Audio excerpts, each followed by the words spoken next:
जय श्री राधा कृष्णा। पिछले आख्यान में मैं बताई थी कि किस तरह से राजा निमिष ने गुरु वशिष्ठ को शाप दिया तो उनके शरीर का अंत हुआ और पुनः उन्होंने दूसरा शरीर प्राप्त किया और मित्रावरुण के द्वारा। अब मैं अभी आज इसको आपको ये बता रही हूँ कि गुरु वशिष्ठ ने भी तो राजा निमि को शाप दिया, फिर उनका क्या हुआ और उसके बारे में आज मैं बता रही हूँ आपको। सर्वप्रथम तो इक्ष्वाकु वंश के बारहवें राजा थे राजा नेमि, जो बहुत ही धर्मात्मा थे, ब्राह्मणों को सत्कार करने वाले थे, कर्मकांडी थे, यज्ञ आदि करने वाले थे, दानवीर थे और मुनियों का आदर करने वाले थे, वेद पाठी थे, सभी प्रकार से संपन्न थे और उनकी प्रजा भी सभी प्रकार से सुरक्षित और संपन्न थी।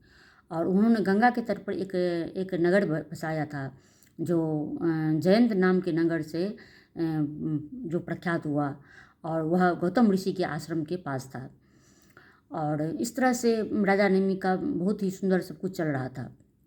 किंतु दैव योगवश या प्रारब्धवश जब गुरु वशिष्ठ ने उनको शाप दिया कि आपका शरीर विनष्ट हो जाएगा, तो वह समय अब आ गया कि राजा का शरीर अब विनष्ट होने जा रहा था और उनके शरीर में केवल आत्मा ही अभी थी अपने प्रारब्ध के कारण।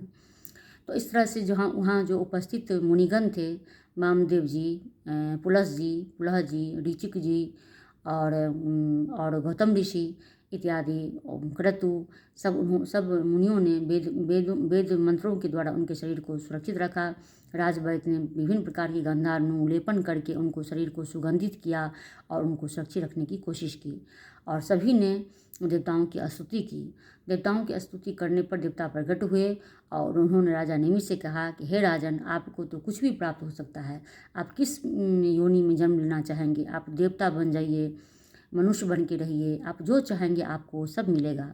राजा नेमि ने कहा कि हे भगवान, मैं शरीर लेके क्या करूँगा, शरीर तो नष्ट होने वाला होता है, मुझे तो मनुष्य के पलकों में वास करना है और मोक्ष की प्राप्ति करनी है।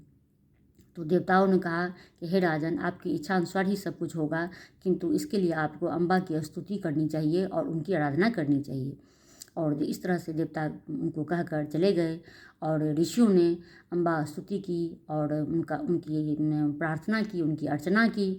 तो माँ भगवती प्रकट हुई और उन्होंने कहा कि हे राजन, अभी तुम्हारा प्रारब्ध बचा हुआ है और तुम्हारा ऐसा ही होगा कि तुम मनुष्य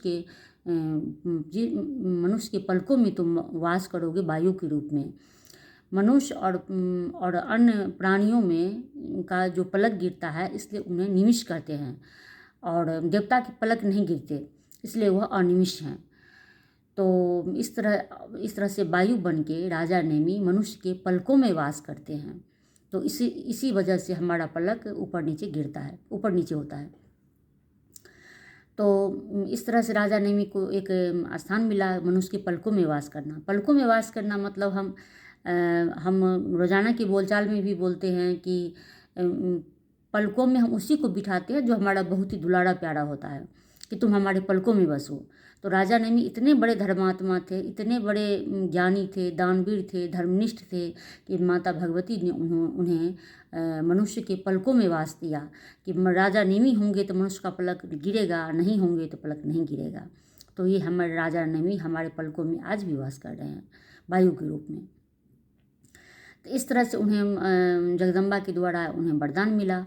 अब राजवंश को चलाने के लिए राजा नेमि को कोई भी पुत्र नहीं था, तो उन्हें यज्ञ स्थल में लाया गया उनके शरीर को और उस पर एक अर्णिकाष्ठ का मतनी लगाया गया उनके शरीर के ऊपर में और उसका मंथन किया गया।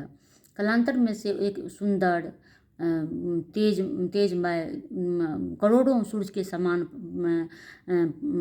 प्रज्वलित हो रहे दैदीप्य सुंदर बालक एक उसमें से प्रकट हुआ उनके उस मथनी के तेज से। चूँकि वो मथनी से हुआ इसलिए वो मेथी कहलाया और जनक मतलब होता है पिता।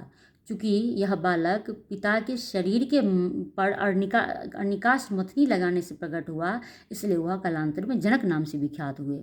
वह जनक जो पिता से उत्पन्न हुए, वह भी अपने पिता की तरह, अपने पूर्वजों की तरह बहुत ही धर्मज्ञ थे और उस कुल में जन्म लेने वाला प्रत्येक राजा विदेह कहलाया। विदेह मतलब नेमी ने कहा कि मुझे इस शरीर से मोह नहीं है। शरीर हो आपके पास, आपको उससे मोह नहीं हो, तो शरीर होते हुए जिसको मोह नहीं होता है वो विदेह कहलाता है। और इस तरह से नेमी को ने अपने शरीर को कर की इच्छा नहीं चाहिए, उन्होंने चाहा कि मैं विदेह रहूं और मुझे मोक्ष मिले। तो इस तरह से राजा जो आगे चलकर राजा जनक के नाम से विख्यात हुए, जो स्वयं ही बहुत बड़ा कर्मकांडी थे, वेदज्ञ थे, सभी धर्मों के ज्ञाता थे, ब्राह्मणों का सत्कार करने वाले थे। और गौतम के बाद गुरु शतानंद जो उनके गौतम के पुत्र थे, उनके राजपुरोहित बाद में बने। राम के समय में गौतम के पुत्र गुरु शतानंद ही उनके पुत्र ही राजपुरोहित थे राजा जनक के। और इस तरह से उन्होंने बहुत सारे यज्ञ होम आदि करके बहुत सुंदर एक नगर को बसाया, जो गंगा तट पर बसाया, जो बाद में मिथिला के नाम से प्रख्यात हुआ। और मिथिला में बड़ी बड़ी अटालिकियाँ, धन धान से परिपूर्ण, वेदज्ञ, ज्ञानी, धर्मनिष्ठ, दानवीर, सत्यवादी वहाँ की प्रजा हुई, वहाँ के मनुष्य हुए। और सुशोभित बाजार आदि की वहाँ पर व्यवस्था थी, जो देखते ही बनती थी, जिसकी छटा। आप एक बार अगर मिथिला घूमने चले जाएं तो आप घूमते ही रह जाएं, आप देखते ही रह जाएं। आपको कोई गरीब नहीं दिखे, वहाँ सब धनवान थे, सब पुत्रवान थे, सब धर्मनिष्ठ थे, सब यज्ञ आदि करने वाले थे, सभी कर्मनिष्ठ थे, कर्मवान थे। और सदैव वेदोच्चारण मंत्रों का जाप करने वाले थे, और सद्मार्ग पर सभी चलने वाले थे। ऐसे थी हमारी राजा जनक की प्रजा, हमारी राजा नेमी की प्रजा। तो इस तरह से राजा नेमी के शरीर का अंत हो जाता है, और वह उन्हें मोक्ष की प्राप्ति होती है। कालांतर वह मनुष्य के पलकों के बीच वायु बनकर वास करते हैं, और राजा जनक मिथिला नगर बसाते हैं, जिसके वह विदेह नाम के राजा कहलाते हैं। और कहते हैं कि जब विश्वामित्र के साथ लक्ष्मण अपने भाई से जब जनकपुर गए थे, उसमें जहाँ वो धनुष तोड़ने के लिए, तब जो वह बाहर जब घूमने के लिए निकले, तो वह उसकी छटा, नगर की शोभा, नगर की जो व्यवस्था थी, उसको देखते ही रह गए। वह अचंभित रह गए कि कितना सुशोभित वह नगर था, कितना व्यवस्थित वह नगर था। सब कर्मकांडी थे, कहीं कोई कोलाहल नहीं था, कोई चंचलता नहीं थी, सब स्थिर चित्त वाले थे, सब सदैव भगवती आराधना में, देव आराधना में लीन रहने वाले थे। शांति सुव्यवस्थित सब प्रजा वहाँ की थी, सब सुशील थी। और इस तरह से राजा जनक की जो कन्या हुई, वह मिथिला में जन्म लेने के कारण वह मैथिली हुई, मैथिली माँ भगवती को कहते हैं।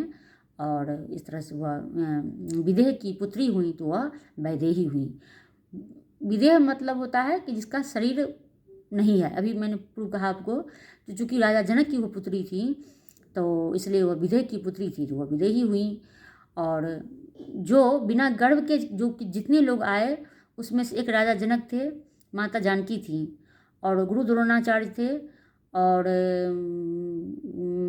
गुरु वशिष्ठ थे, और गुरु अगस्त थे, और अश्वत्थामा भी थे। अश्वत्थामा को भी द्रोण तपस्या करके ही लाए थे। और पांडु के 5 पुत्र भी तपस्या करके ही उत्पन्न हुए थे मंत्रों के द्वारा। और ऐसे ही और भी बहुत सारे होंगे जो मुझे याद आएगा तो मैं आपको बताऊंगी। तो ये थी राजा नेमी की कथा। और मैं कोशिश करूंगी कि जो कथावाचक किसी भी आख्यान को 2.5 से 3.5 घंटे तक में अपनी वाक्पटुता के द्वारा, संगीत वाद्यों के द्वारा बताते हैं, मैं कोशिश करूंगी 10 से 20 मिनट 25 मिनट तक में मैं अपनी बातों को संक्षेपण में कहूँ। और मैं ये चाहती हूँ कि सब इसको सुने और वो लाभान्वित हों और इसका लाभ उठाएं। जो मेरा YouTube चैनल शिव परिवार और धर्म है, वो हर शिव परिवार को समर्पित है।